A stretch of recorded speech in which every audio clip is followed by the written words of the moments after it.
নমস্কার বন্ধুরা, আমরা বেরিয়ে পড়েছি তারকেশ্বরের উদ্দেশ্যে। মাথায় রোদ নিয়ে আমরা চলেছি তারকেশ্বরে, কারণ আজ যেহেতু নীল, আমরা নীলের পুজো দেখব বলে বিকেল বিকেল বেরিয়ে পড়েছি তারকেশ্বরের উদ্দেশ্যে। প্রাকৃতিক দৃশ্য দেখতে দেখতে চললাম তারকেশ্বরের দিকে। তারকেশ্বরে আজকে প্রচণ্ড ভিড় হয়, তবুও মনে সাহস নিয়ে গাড়ি নিয়ে মেয়েকে নিয়ে বেরিয়ে পড়েছি তারকেশ্বরের উদ্দেশ্যে। সামনেই আমাদের গ্রামীণ হাসপাতাল, এই গ্রামীণ হাসপাতাল টপকে আমরা চলেছি তারকেশ্বরে। এখানে রাস্তাটা কিছুটা ফাঁকা হলেও তবুও শুনেছি ভেতর দিকে ভালোই ভিড় হয়। দূর দূরান্ত থেকে সন্ন্যাসীরা এসেছে এই তারকেশ্বর ধামে পুজো দিতে। কত গাড়ি করে, টাটা সুমো, মারুতি, টোটো, অটো, কত কি করে তারা এসেছে দূর দূরান্ত থেকে। এই সব বাড়িগুলো আছে যে এখানেই তারা 3 দিন এসে থাকে এবং রেস্ট নেয়।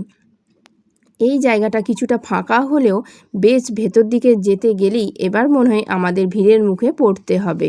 তাই আমরা আস্তে আস্তে মনে সাহস নিয়ে মেয়ে আর মা মিলে চলেছি তারকেশ্বরে। এই যে দেখতে পাচ্ছেন আমাদের বাবার মন্দিরে ঢোকার বড় গেটটা আমরা পেয়ে গেছি।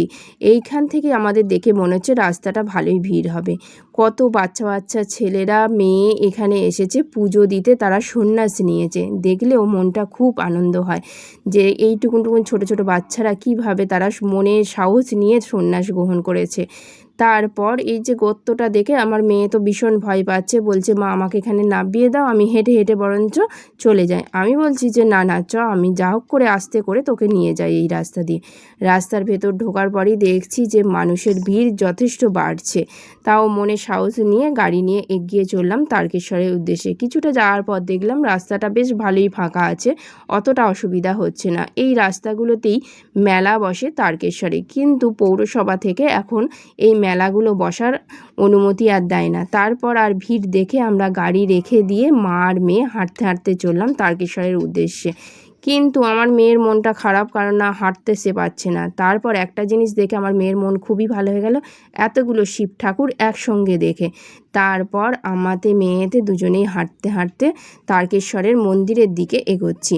মন্দিরের দিকে যতই এগোচ্ছি ভিড় যেন ততই বাড়ছে। একটা জিনিস লক্ষ্য করার মতন, এখানে সমস্ত সন্ন্যাসীরা জুতো না পরে খালি পায়ে হেঁটে চলেছে।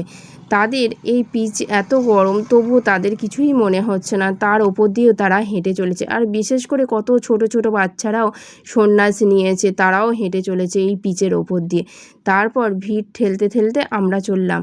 তারপর আমার মেয়ে তো আর গরম সহ্য করতে না পেরে বলছে আমাকে একটা বড় আইসক্রিম কিনে দিতে হবে। কিন্তু আমি বললাম যে এখন বড় নয়, এখন তুমি ছোট 10 টাকা দামেরই একটা আইসক্রিম কিনে খাও। সেই আইসক্রিম কেনার সময় তার মনটা খুবই ছোট হয়ে গেল, কারণ না তাকে 10 টাকা দামের আইসক্রিম কিনে দেওয়া হয়েছে। কিন্তু একটা জিনিস দেখে আমার মেয়ের মনটা আবার ভালো হয়ে গেল, কি এই যে বাবার মুখ দেখে সে আবার আনন্দ পেল। সে বাবার মুখটা সে সবাইকে দেখাচ্ছে হাত তুলে। তারপর তার বায়না এই পুতুলগুলো তাকে কিনে দিতে হবে। আমি তাকে বললাম যে এই পুতুল এখন নয়। এই যে মানুষটি কিভাবে খালি পায়ে হেঁটে চলেছে, তারকেশ্বরে পুজো দিতে এসেছে। এখানে সমস্ত মানুষ এসে ভিড় করে খাওয়া দাওয়া করে। এই যে আমাদের সর্বেসর্বা বাবা সবার মাথার উপর বসে আছে আর আমাদের সবার মঙ্গল কামনা করছে, সবাইকে আশীর্বাদ করছে। তাই কেউ কোথাও থাকলে একবারও এসে তারকেশ্বর একবার এসে ঘুরে যাবেন, দেখে যাবেন। এলে মনের শান্তি, দুঃখ সমস্ত কিছু দূর হয়ে যাবে। এই তারকেশ্বর ধামে এলে একবার হলেও ঘুরে যাবেন তারকেশ্বরে। আমার তো ভীষণ ভালো লাগে। তারপর আমরা কিছু কেনাকাটি করেই বাড়ির উদ্দেশ্যে বেরিয়ে পড়লাম। আর কিছুটা ফুল দেখে তো আমার মেয়ের তো মন খুব খুশ। সে বলছে আমাকে কিছু ফুল আর কিছু ঠাকুর কিনে দিতে হবে, যেহেতু আমাদের কিছুদিন পর পুজো আছে। তারপর আমাদের বাবার সঙ্গে দেখা, তারকেশ্বরে এসেছি আর বাবার সঙ্গে দেখা হবে না? ভিড় হয়েছে তো কী হবে। আমরা বাবার সঙ্গে ঠিক দেখা করে কেনাকাটি করে বেরিয়ে পড়লাম।